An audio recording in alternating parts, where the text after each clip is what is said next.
guys, Emma here, also known as 8 Vinyl Low, bringing you guys another video. Today's video is going to be kind of short and sweet. I am doing a contest entry for my friend Mark over at The Nerdy Punk.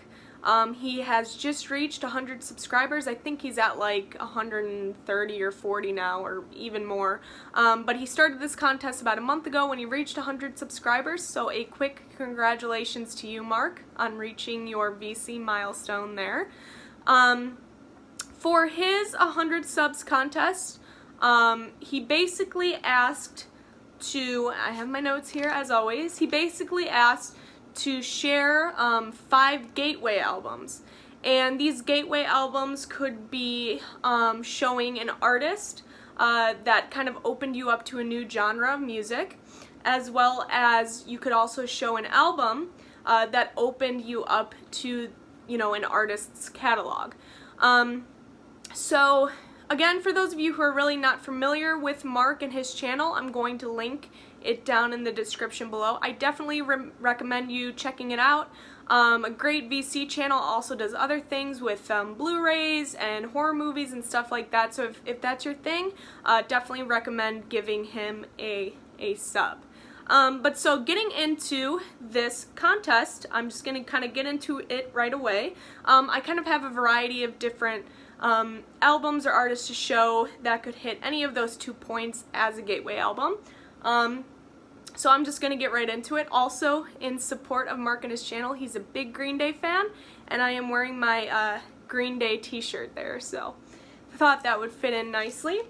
But getting started, also following this theme here, one artist or album that I wanted to show, but it's going to be the artist itself.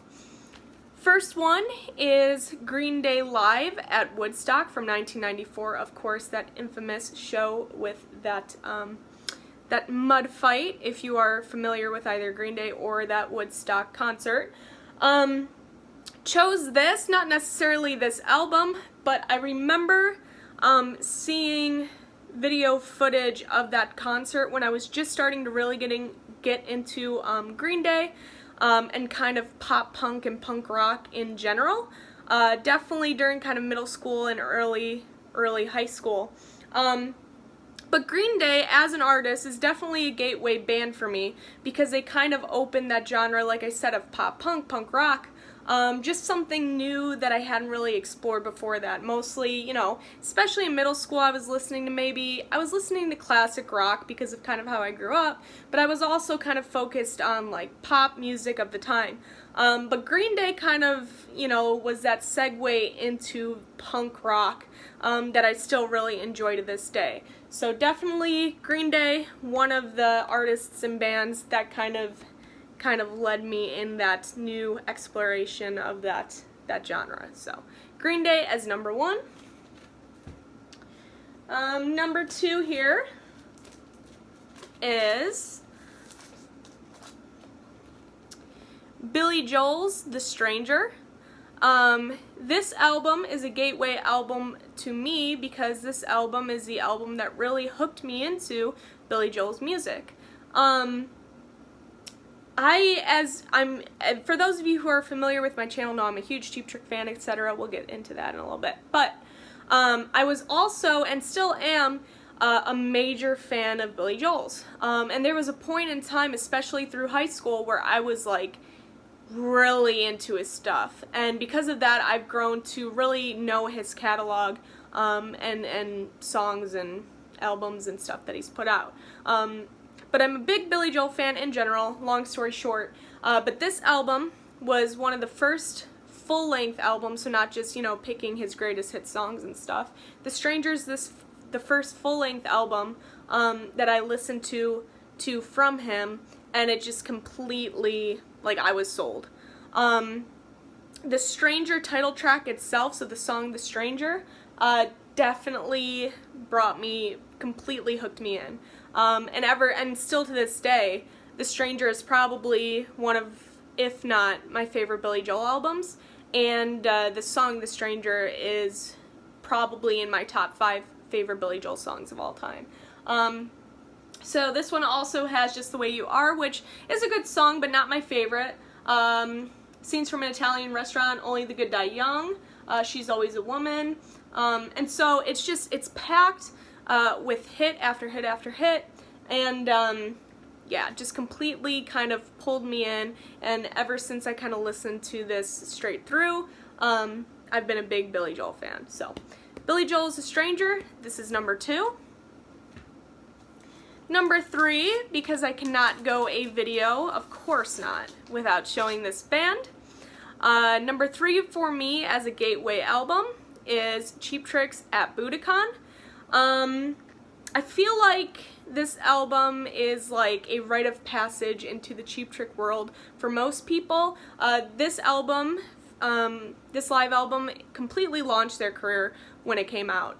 And because they had put out a couple albums before that, but their career really took off and people started to know Cheap Trick with this live album. And actually, no bias here, I mean, of course there is a little bit, but if you look it up, go look it up. Cheap Trick's At Budokan is one of the best live albums of all time. Critically acclaimed. So you can go look that up if you want to. I'm not just saying that. In my opinion, I'm going to go with the best of all time. There's my bias. But, yeah. So, the first time I heard Cheap Trick at Budokan, I was very young, and probably would be 8 or 9 now. And not necessarily I didn't listen to this whole album, but of course I Want You to Want Me, the live version at Budokan, is what they're kind of known for. They're not really known for their studio version of I Want You to Want Me. It's kind of slow, whatever, but their live version is probably the one you guys are most familiar with, and that you would hear on the radio and stuff like that. So that obviously drew me in here. Their cover of Ain't That a Shame kind of drew me into, of course, the live version at Budokan, and then just watching their performances at Budokan. You can find them on YouTube. I was blown away, and I loved it because you had your average rock star look with Tom Peterson and Robin Zander, but then you had kind of that quirkiness with Rick Nielsen, coming out in his hat and the bow ties, and then you had Bunny Carlos on drums with his cigarette, or and just two people that really didn't look like they belonged in a band, and I loved it, and it just completely, and I know I've been saying this a lot, but it just drew me in, and I wanted to learn more and see more and hear more, and that's what kind of got me into Cheap Trick. So enough blabbering with that. Number 3, Cheap Trick's At Budokan. Alright, number 4. Here I have, I'm showing you guys the Record Store Day 2019 version. This is a private press edition of the Groundhogs 50th anniversary of Thank Christ for the Bomb. But I'm going to go with Thank Christ for the Bomb by the Groundhogs as an album that kind of introduced me to a new genre, is my gateway album into a new genre. This album, and those of you who watch my channel know that I am big into British blues, especially right now. I'm really getting into just kind of exploring new bands, new sounds, stuff like that. This, Thank Christ for the Bomb, not necessarily this private pressing edition, but Thank Christ for the Bomb in general, by the Groundhogs, and the Groundhogs as a band and as an artist is definitely a gateway band that drew me into the British blues genre. Tony McPhee's guitar playing on this album, and just in general, but especially the first time I heard this album, was one of the best I've ever heard. And ever since I heard that, I became a big Tony McPhee fan in terms of him as a guitarist, and then also loving the Groundhogs in general. And then after I kind of explored the Groundhogs a little more, I got into John Mayall. And then after that, you kind of get into other bands. And it was just, this band kind of jump-started that whole exploration into the British blues genre. So, the Groundhogs, Thank Christ for the Bomb, is going to be my number 4 gateway album. And last but not least, this is kind of my gateway album into, I don't want to say, this is what led me into, loving music so much, but this is definitely something that's sentimental to me and that I remember that I think I've talked about before, but anyway, Number 5 here is Bruce Springsteen's Greatest Hits. I've told this story before this contest. I'm just going to tell it again real quickly. When I was young, probably like 6 or 7, you know, much younger, me and my dad used to, you know, we'd go to places and stuff like that, and always when we would travel, in his car would be Bruce Springsteen's Greatest Hits. And I don't know like what it is. I know he's a big Springsteen fan and stuff like that, but he also listens to other music, but there was not one other CD in the car. The only CD I remember in my dad's car was Bruce Springsteen's Greatest Hits, and maybe an Ides of March CD here and there. But this one, I specifically remember the cover, the lettering, the different colors of the lettering, and ever since then it just stuck with me, and I'll never forget that. But we used to listen to this CD in his car every time we would travel. And so, and then, you know, with that came, I started to explore other types of music, and I would get more into Bruce Springsteen, and then it would kind of lead me into a new direction, a new direction, a new direction. Now I love classic rock and stuff from the 60s, 70s, 80s, stuff like that.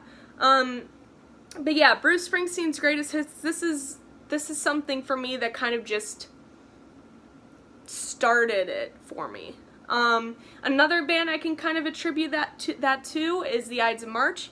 But this one would even come before that, because this is the first CD that I even remember seeing. So, for number 5, I have Bruce Springsteen's Greatest Hits. So that is all I have for you guys for this. Again, congratulations to Mark on reaching 100+ subscribers now.